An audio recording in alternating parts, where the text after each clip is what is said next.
For years, the major advantage Russia has held over Ukraine is its ability to launch massive aerial strikes. Drones by the hundreds overwhelm air defenses, allowing Russia to inflict pain on Ukraine. But now the tables are turning, and Ukraine's president has just dropped a warning that will make Putin and his cronies their pants. What's coming for Russia is massive. Ukraine will make Russia pay 600 times per day as it pushes toward the production of so many long-range drones that Russia will have no hope of stopping them all. After taking the podium at a special press conference with leaders from the Baltic states and Northern Europe, Volodymyr Zelenskyy delivered his chilling warning. Ukraine has a plan, and the goal of that plan is simple: reach a production capacity of 600 long-range drones and missiles per day. Zelenskyy made it clear why that number, in particular, is so important. Russia understands that if there will be 600 drones and missiles, then they will feel this war the way we feel it, the Ukrainian president roared. The idea here is to reach parity, to strip away the one advantage that Russia still holds over Ukraine, which Zelenskyy puts in blunt mathematical terms. Russia attacks us with mostly 650 drones plus from 35 to 100 missiles per day. We respond. Of course, we do not have a competitive number for today, but we use 300 to 350. When we increase funding, we will have a competitive number to respond to them, Zelenskyy added. Russia's strikes target anything and everything, civilian or military, it doesn't matter. Ukraine's strikes are far more precise and thus much more effective at damaging the Russian war machine. If Ukraine is able to add more scale to that precision, then Russia is in trouble. Drone swarms like never before are coming, and Zelenskyy has a point. Ukraine needs to meet Russia where its numbers lie. Now, you could argue that Zelenskyy's maths is a little off here. In a June 1st report, France 24 revealed that Russia launched 8,150 drones at Ukraine the previous May, which breaks down to an average of almost 263 drones per day. Add 211 missiles into the monthly mix, and you get almost 270 daily projectiles. Not quite the 650 drones and up to 100 missiles that Zelenskyy claims, but the exact numbers aren't the point. Russia has launched isolated attacks that do involve over 600 drones and dozens of missiles. That's what Ukraine wants to match, and if it can get to the point where it's launching 600 drones per day with no breaks, the tables will turn, and Russia's most important strategy will be flipped on its head. Putin wants to hide the war from his people. He still calls it a special military operation over 4 years into the fight. Ukraine's accelerated drone production schedule isn't just about matching or blowing past Russia's drone numbers. It's about pain delivered to the Russian people by way of them having to watch as oil goes up in flames and military-industrial complexes explode. Here's where things get really serious. Zelenskyy isn't throwing out pie-in-the-sky numbers for Ukraine. His plans for 600 drones per day are part of a much broader strategy as Ukraine steams headlong into a tech revolution that is transforming the country's entire military. We'll be digging deeper into some of the specifics of that revolution soon, but here are some of the highlights. The creation of missiles that can strike 2,000 kilometers deep under a new rocket forces and artillery development concept. The further development of a homegrown aerial hub that delivers 250 kilograms of firepower and allows Ukraine to match Russia shot for shot in the glide bomb battle. Creating more interceptor drones than Russia, neutralizing Putin's long-range strategy to the point where we see Ukraine do damage and Russia do diddly squat. This is the revolution, and it's leaving brown stains in the pants of every Russian soldier and commander, up to and including a Russian president who spends more time hiding away in bunkers than he does leading his people or his army. What we're seeing here is a transformation unlike any that Russia expected. Ukraine had already become a drone superpower, but since the rise of tech prodigy Mikhailo Fedorov to the role of defense minister, Ukraine has put a plan in place to integrate tech, including drones, into every aspect of the country's military. Fedorov is an interesting case. Before Putin launched his invasion, Ukraine's defense minister had entered politics at the tender age of 28 and quickly rose to become the first deputy prime minister and the country's digital transformation minister. Even before the war began, Fedorov was a tech evangelist, calling for Ukraine to digitize its government and move into the 21st century. Then the Russian soldiers marched in. A gruesome war began, and Fedorov turned his tech-focused eye toward developing a new military structure that would ensure that a much smaller nation could defend itself against the barrage of meat and missiles that Russia sent its way. Upon his rise to defense minister in early 2026, Fedorov laid out his stall. Comprehensive change is required. Our goal is to transform the system, carry out military reform, improve frontline infrastructure, eradicate lies and corruption, and foster a new culture of leadership and trust, so that those who deliver real results are rewarded and given opportunities to grow, Fedorov declared. His message was clear. Ukraine had done well to defend itself against Russia for 4 years, but in 2026 the time had come for a change that would lead to Ukraine taking the initiative and expelling Russia from its territory forever. The move toward developing 600 long-range drones and missiles per day is just part of the Fedorov revolution. In less than half a year in office, Ukraine's defense minister has overseen the launch of a new AI defense center, dubbed A1, which Ukraine will implement with the help from the UK government. Fedorov has overseen programs that have resulted in ground drones replacing infantry for key logistical operations. Fedorov is calling for an interception rate of Russian Shahid-type drones of 95%, and he wants drones to spearhead the destruction of 50,000 Russian troops every single month. Ambitious? Perhaps. But that's what Ukraine needs right now. A defense minister who is willing to disrupt and say it's not enough for Ukraine to defend well and make the war of attrition pay against Putin. Ukraine has to build, develop, create a cutting-edge military that can take the fight to Putin and cause so much damage that the Russian people can no longer live in blissful ignorance as their president attempts to subjugate a sovereign nation. Zelenskyy's warning about 600 drones per day isn't idle talk. It's a clear goal, and one that has been put in place to make every Russian feel that horrible gurgling in their stomach that indicates fear of the monster that has been unleashed. The idea of bringing the war back to Russia is far from a new concept for Ukraine. Back in 2025, Zelenskyy revealed the goal behind what was then a growing deep strike campaign. As he said, "The war was brought from Russia, and it is to Russia that this war must be pushed back. They must be the ones forced into peace. They are the ones who must be pressured to ensure security." Since then, Ukraine has rapidly expanded its drone capabilities to the point where former Russian defense minister and now Secretary of the Russian Security Council, Sergei Shoigu, felt pressed to say that no Russian region can feel safe from Ukraine's long-range fury. A war that was supposed to be tied solely to the front lines in Ukraine has expanded far beyond Putin's control. Every drone strike against Russian oil facilities or military infrastructure serves as a reminder to Russia's people that not only is the war their leader started still raging, but Ukraine's capabilities are expanding by the day. Now, 600 drones per day are being threatened.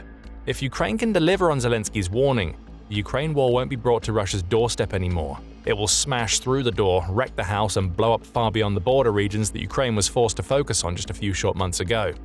While volume alone may not be enough to induce skid marks in the collective Russian underwear, it's not just pure numbers that Ukraine has in store for Russia.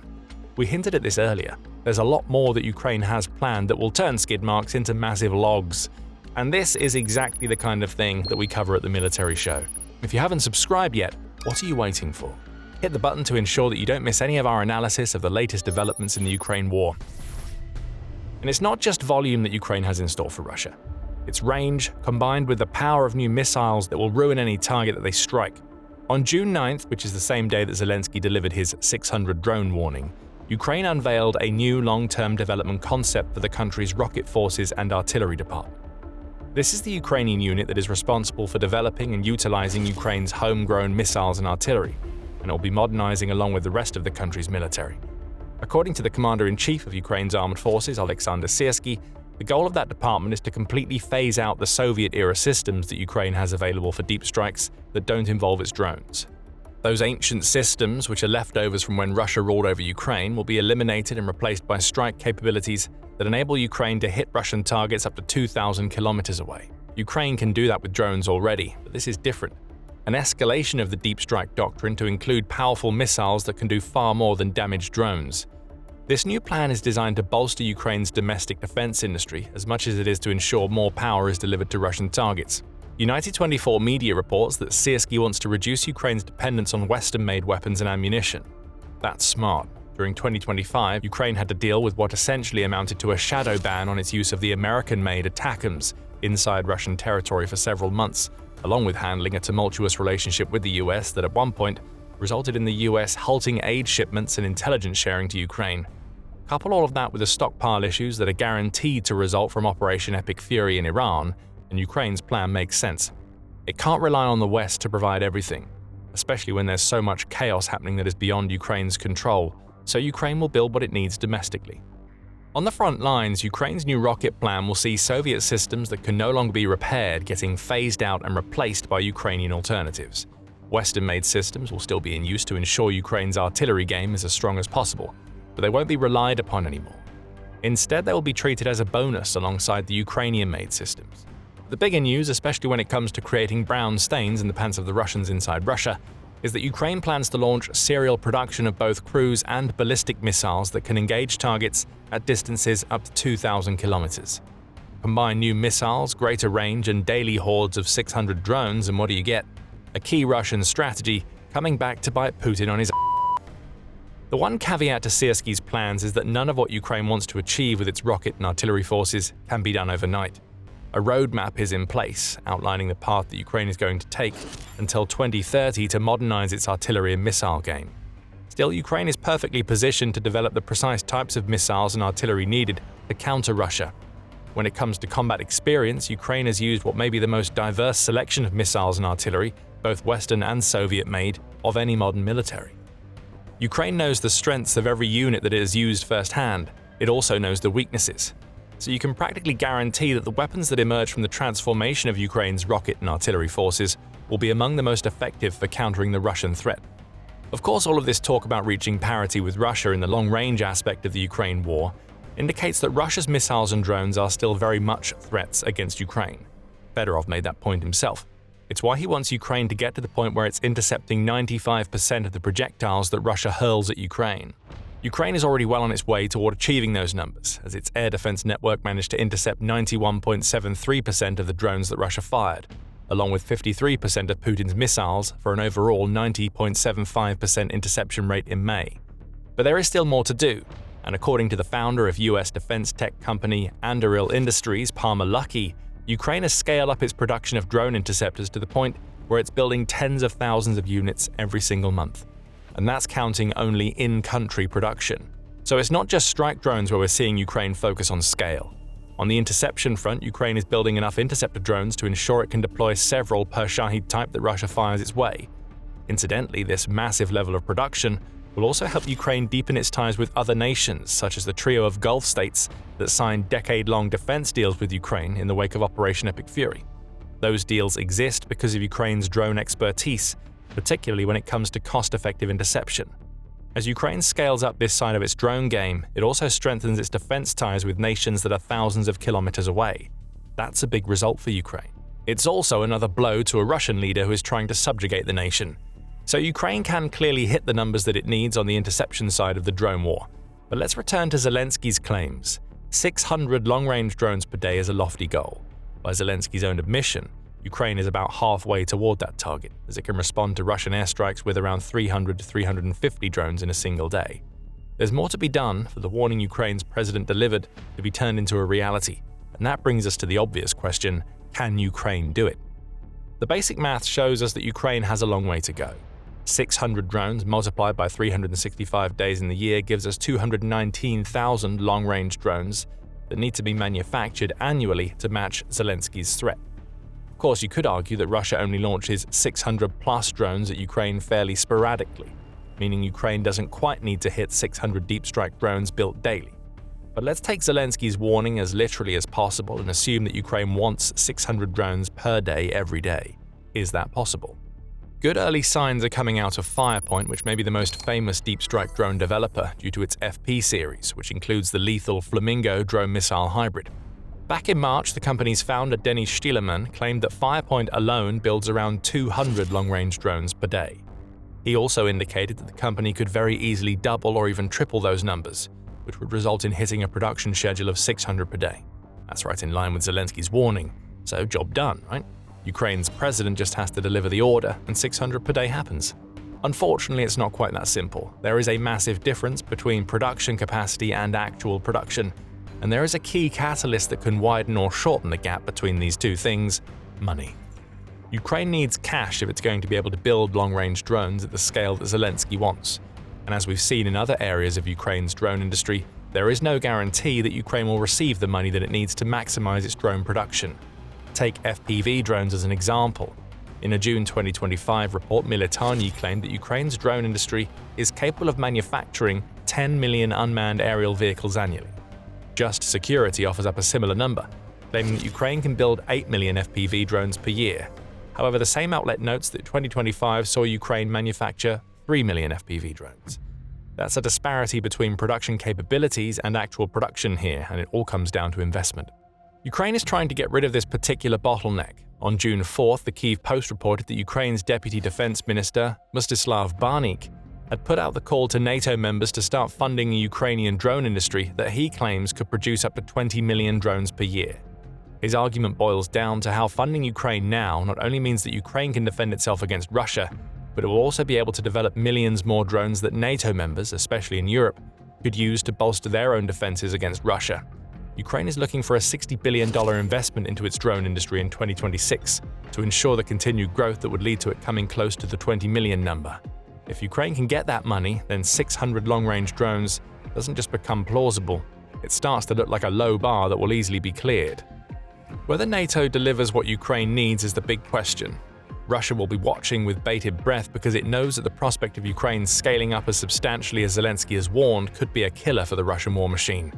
Ukraine has already expanded its deep strike range 2.5 times between 2022 and 26, going from being able to hit targets 630 kilometers away to 1,750 kilometers and beyond. In 2026 alone, Ukraine has already hit Moscow and St. Petersburg, along with attacking Russia's energy industry so intently that federal oil and gas revenue declined by 29.8% year-on-year during the first months of 2026. Ukraine already has the right strategy. Death by 1,000 deep strikes is slowly crippling Russia's economy and increasing the cost of the war that Putin started. If 600 drones per day becomes a reality, then death by 1,000 drones becomes death by tens of thousands. Russia simply won't be able to survive as its oil burns, its military-industrial complex is shattered, and Ukraine is taking out logistical nodes thousands of kilometers away. That's the goal for Ukraine. It's a plan that has Russia shitting its collective pants, but money is needed to make 600 drones per day, along with everything else that Ukraine is doing, possible. It's time for Ukraine's allies to step up once again. Whether they do will have a huge impact on the future direction of the war. But even as it stands right now, Russia has a lot of problems when it comes to dealing with Ukraine's deep strikes. In short, Russia can't stop Ukraine's drones. And we saw exactly why that matters just a few days before Zelenskyy delivered his warning. Ukrainian drones penetrated a key Russian Baltic Fleet naval base for the very first time, and they struck a warship that Russia has been trying to bring back to open waters. Vulnerabilities have been exposed. A new Baltic front has been opened. You can find out all about it if you watch our video. And if you enjoyed this video, make sure you subscribe to The Military Show so you don't miss out on what we have coming next. And thank you for watching.